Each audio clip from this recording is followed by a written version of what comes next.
नमस्कार, नमो नारायण। आज गीता का तीसरा दिन और गीता डायरी की तारीख भी 3 जनवरी है और गीता के प्रथम अध्याय का श्लोक नंबर होगा चौथा और पांचवा। बिल्कुल गीता को ओपन करें, बिल्कुल तैयार हो जाइए। चौथे श्लोक का मैं सस्वर आपको पाठ करवा रहा हूं। 2 ही श्लोक की बात है। श्लोक है, अत्र शूरा महेश्वासा भीमार्जुन समायुधि युयोदानो विराटश्च द्रुपदश्च महारथ दृष्टकेतुश्चेकितानः काशीराजश्च वीरवान् पुरोजित् कुन्तीभोजश्च शैब्यश्च नरपुंगव। हो सकता है कि आपको संस्कृत में ये श्लोक थोड़ा सा लगे कि भाई अभ्यास में थोड़ा डिफिकल्ट हो, लेकिन विश्वास कीजिए, शनै शनै ये जब स्वर आपके कान में आएगा, आप इसकी रिदम पकड़ेंगे, आप स्वयं से 18 अध्याय करेंगे, 700 श्लोक करेंगे, ये मेरा वचन है। लेकिन आपको थोड़ा धैर्य रखना पड़ेगा, थोड़ा विश्वास और थोड़ी सी मेहनत। 10 मिनट। श्लोकों का अर्थ है, जो श्लोक नंबर 4 हैं और 5 हैं, और वो 4 और 5 को मैं पढ़ रहा हूं कि इस सेना में विशाल धनुष धारण करने वाले शूरवीर युयुदान, विराट और महारथी द्रुपद हैं, जो युद्ध करने में भीम और अर्जुन के समान हैं। दृष्टकेतु चेकितान अति पराक्रमी, काशी नरेश पुरुजित कुंतीभोज और मनुष्यों में श्रेष्ठ शैब्य पराक्रमी युधामन्यु, बलशाली उत्तमौजा और अभिमन्यु और द्रौपदी के 5 पुत्र ये महारथी हैं। देखिए, गीता का जो प्रथम अध्याय है ना, ये प्रथम अध्याय भूमिका है। हो सकता है थोड़ा आपको लगे बोरिंग, पर गिव अप मत करना, क्योंकि कोई भी चीज गीता के अंदर ही ये श्लोक आएगा कि शुरुआत में अगर आपको लगे ये कड़वी भी है, तो भी उसको धैर्यपूर्वक लेना।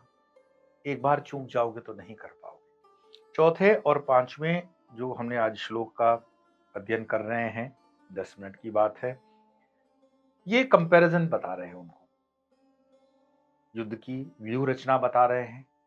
पहले एपिसोड दूसरे एपिसोड को अगर आपने देखा है तो उसमें मैदान के अंदर यह है कि इस सेना में बड़े बड़े धनुष वालों और युद्ध में भीम और अर्जुन के समान शूरवीर, सात्यकी, विराट, महारथी राजा, द्रुपद, दृष्टकेतु, चेकितान, बलवान, ये सब हैं। ये कंपैरिजन क्यों चल रहा है? हमेशा से ही अधर्म को धर्म का भय रहा है, हमेशा से ही असत्य को सत्य का भय रहा है, और सत्य के साथ हमेशा परमात्मा है, इसमें कोई दो राय नहीं। अर्जुन सत्य में है, अर्जुन धर्म में है, अर्जुन न्याय में है, और अर्जुन के साथ खड़े कौन है? कृष्ण। जिनके साथ कृष्ण हो तो भयभीत दुर्योधन को होना भी चाहिए। तो वो बार बार इस चीज को समझने की कोशिश कर रहे हैं कि इस युद्ध का निर्णय कैसे भी करके, साम दाम दंड भेद छल बल कौशल, दुर्योधन चाहता है इसका निर्णय मेरे पक्ष में आ जाए। लेकिन अर्जुन के मन में ऐसा नहीं है। आप अगर आगे हम जब श्लोक की यात्रा करेंगे तो आप देखेंगे कि वो अपने गांडीव धनुष छोड़ देंगे। मुझे नहीं चाहिए, कुछ नहीं चाहिए, मुझे राजपाट कुछ नहीं चाहिए, मुझे मुझे मेरे परिजनों को, मेरे अपने लोगों को मार करके क्या प्राप्त होगा? एक सात्विक हृदय वाला जो व्यक्ति होता है ना, अपने कई परिवारों में देखा होगा, बड़ा भाई छोटे भाई संपत्ति को लेकर लड़ते हैं, तो एक भाई जिसका विवेक जागृत है, जिसके पास सत्य है, वो छोड़ कह देता है कि भैया तू ले जा, क्या कोर्ट कचहरी के चक्कर में पड़ना, वकीलों को पैसा देना, ये काले कोट वाले तो वैसे ही तुम्हें कपड़े उतार देंगे, इससे अच्छा ये संपत्ति तुम ले लो। कई केसेस में ऐसा होता है, छोटा भाई बड़े भाई को बोल देता है, कई केसेस में बड़ा भाई छोटे भाई को बोल देता है। हम जब विवेक खो देते हैं, धर्म खो देते हैं, ये भी बात संपत्ति की, ऐसे मैं कहूंगा तो संपत्ति की बात है नहीं, ये तो धर्म युद्ध है। लेकिन आज हमारे परिवारों में क्या हो रहा है? माता पिता बिना विल किए चले जाते हैं, कानून की एक पैरवी होती है, उसमें विल को मान्यता होती है। कई बार मेरे पास भी कई ऐसी ऐसी केसेस, मतलब लोग ले आते हैं जहाँ पे जबरदस्ती से विल करवाया गया है, अंगूठा लगवा दिया गया है, किसी एक के पक्ष में बिठा दिया गया है। ये संपत्तियां बहुत दिनों तक नहीं टिकती है मेरे भाई। और इस श्लोक के माध्यम से समझना, व्यू रचना हम समझ रहे हैं, प्रथम अध्याय भूमिका है, थोड़ा बोरिंग आपको लगेगा इनिशियली, लेकिन है नहीं, आगे चलकर को आपको इसका महत्व भी समझ में आएगा। मैं आपकी रोचकता को बनाए रखने के लिए आपको आज के युग के अनुसार इसको समझा रहा हूं। ये महाभारत कोई कुरुक्षेत्र की लड़ाई का किस्सा नहीं चल रहा है। ये महाभारत हमारे घरों में आज जो चल रहा है, हमारे समाज में जो चल रहा है, हमारे गलियों में जो चल रहा है, हमारे राज्यों में जो चल रहा है, उसकी मैं कर रहा हूं। आप देख रहे हो एक पार्टी दूसरे पार्टी को हराने के लिए क्या क्या नहीं करता है। एक कैंडिडेट दूसरे कैंडिडेट को हराने के लिए क्या क्या लांछन उस पर नहीं लगाता है। ये पॉलिटिकल हो गया। इसको इकोनॉमिकल समझो कि इसकी कंपनी के प्रोडक्ट को नीचा दिखाने के लिए कि मेरी सारी तेरी सारी से सफेद कैसे, खट करके इस ऊपर एक सोप की एडवर्टाइजमेंट आती है। क्या है ये? सामने वाले को वो इतना मूर्ख समझते हैं कि आप देख करके दूसरी जगह से जाकर अपना प्रोडक्ट चेंज कर लेते हो। ये धर्म नहीं है। ये धर्म नहीं हो सकता। कई बार लोग अपने रियल एस्टेट को बेचने के लिए जो ये टेंट्रम्स करते हैं, अरे हद तो तब हो गई जब आपको जुआ खिलवाने के लिए भी देखो वीडियो पर बड़े बड़े एक्टर आकर के कहते हैं कि मैंने ये जुआ खेला है और मैं ऐसे करोड़पति हुआ हूं। ऐसे प्रमोज आते हैं कि बिहार के ठेठ गांव में रहने वाला व्यक्ति करोड़पति हो गया जुआ खेलते। अरे जुआ खेलते खेलते अगर करोड़पति होता तो युधिष्ठिर की द्रौपदी क्यों लुट जाती भाई? ये कभी भी याद रखो, जुआ से कोई भी धीरूभाई अंबानी नहीं बना है। जुआ खेलने से हर्षद मेहता जैसा व्यक्ति बन सकता है कुछ क्षण के लिए, लेकिन अंत फिर क्या होता है? आप स्टॉक मार्केट में खेलो, लेकिन धर्म की वो नीति के आधार पर खेलो। बहुत लालच में खेलोगे तो फंस जाओगे। तो गीता आपके समाज से जुड़ा हुआ ग्रंथ है। गीता सोशल है, पॉलिटिकल है, इकोनॉमिकल है, एकेडमिकल है। हर क्षेत्र से गीता आपको टच करता है।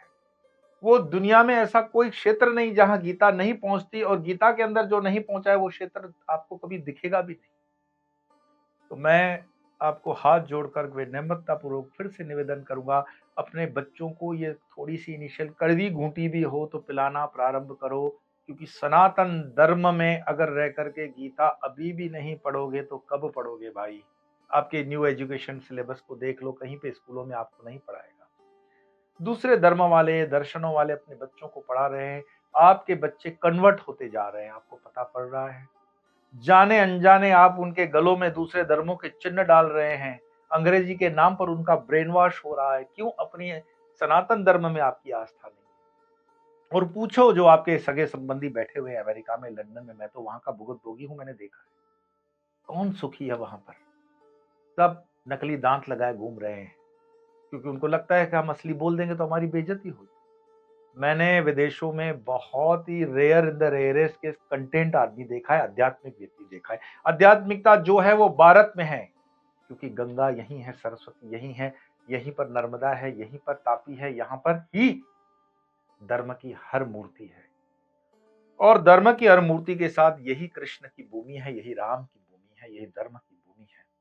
और उसमें कंपैरिजन मत करो कि मेरे अड़ोस पड़ोस में अगर किसी ने कार ली मर्सिडीज तो मुझे मारुति बेच करके मर्सिडीज में आना चाहिए। ये ईएमआई के चक्कर में मत पड़ो, जो ये मंथली मंथली ईएमआई करते हो ना, फंस जाओगे। ये तो विदेशी एक लालच है, चूहों को पकड़ने के लिए। जैसे नहीं वो मुरमुरे और गुड़ डालते हैं और वो पिंजरे में चूहा पकड़ में आता है। ये पर मंथ की इंस्टॉलमेंट्स आपको जीवन पर्यंत गुलाम बना देती है। इस विशियस सर्कल से, जहरीले चक्र से बचने का एक ही तरीका है, अपनी जरूरतों के अनुसार आप खर्च करो। अपनी जरूरतों के अनुसार अपने पैर फैलाओ। जितनी चादर है खुद भी सीखो, बच्चों को भी सिखाओ। कि उसके बच्चे ने इंपोर्टेड कपड़े पहन लिए, आपका बच्चा इंपोर्टेड कपड़े पहनेगा, कर्ज करके उसको दोगे। ये कहाँ की नीति है? ये कहाँ का विचार है आपका? Comparison and competition kills. ये मार्केट का हो सकता है फॉर्मूला हो, comparison and competition, but otherwise ये नहीं हो सकता। दुर्योधन के अंदर ये अवगुण है। दुर्योधन में था नहीं बोल रहा हूं, दुर्योधन में है। क्योंकि आज भी हमारे भीतर, हमारे समाज में, हमारे गलियों में, हर क्षेत्र में दुर्योधन भी है, अर्जुन भी है, और ये सारे कैरेक्टर जिंदा है। तो ये जो कंपैरिजन है, आप अगर महाभारत सीरियल को देखते हो कि दुर्योधन हमेशा चाहता है कि मेरे पास द्रौपदी जैसी पत्नी हो, मेरे पास ये उनके जैसा होना चाहिए, मेरे पास धनुर्विद्या अर्जुन की होनी चाहिए, मेरे पास भीम जैसी गदा होनी चाहिए। ये कंपैरिजन कंपटीशन महाभारत लाता है, और महाभारत का अंत कभी भी सुखद नहीं होता। और हर महाभारत में कृष्ण नहीं होता है। कभी कभी आपके परिवारों की महाभारत का अंत बड़ा ही दुखदाई होता है। तो इससे जाग जाए। आज तीसरे दिन को बहुत प्रेम पूर्वक हम सीख चुके हैं, चौथे दिन में कल प्रवेश करेंगे। मैं फिर से आपको निवेदन करूंगा, आप इस गीता को सुन रहे हो, आगे तक पहुंचाओ, रोज के 2 श्लोक, और आगे आगे 2 श्लोक करते हैं ये यात्रा हम पूरी करेंगे। बस आपके साथ और सहयोग की आवश्यकता है। आज इतना ही, फिर मिलेंगे कल, तब तक के लिए नमो नारायण।